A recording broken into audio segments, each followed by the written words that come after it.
Today's story is The Lost Puppy. Hello everyone. Today we will read a simple story to practice English. Rohan was a young boy.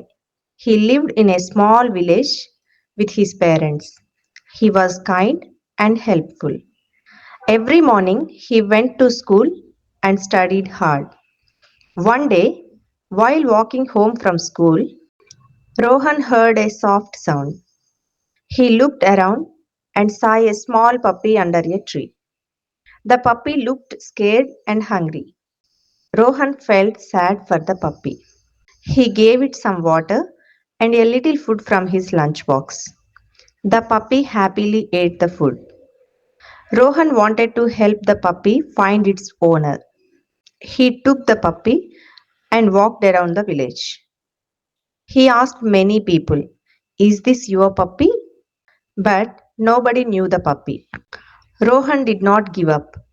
He made a small sign with a picture of the puppy. He placed the sign near the village market. The next day, an old woman saw the sign.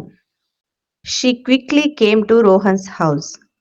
"My puppy is missing," she said. When the puppy saw the woman, it ran to her and wagged its tail happily. The old woman smiled and thanked Rohan. "You are a very kind boy," she said. Rohan felt happy. He was glad that the puppy had found its home.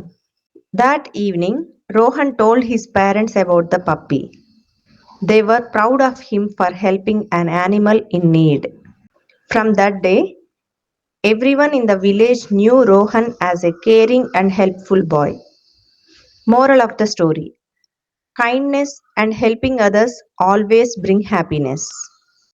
Thank you for listening to this beautiful story. See you again in the next video.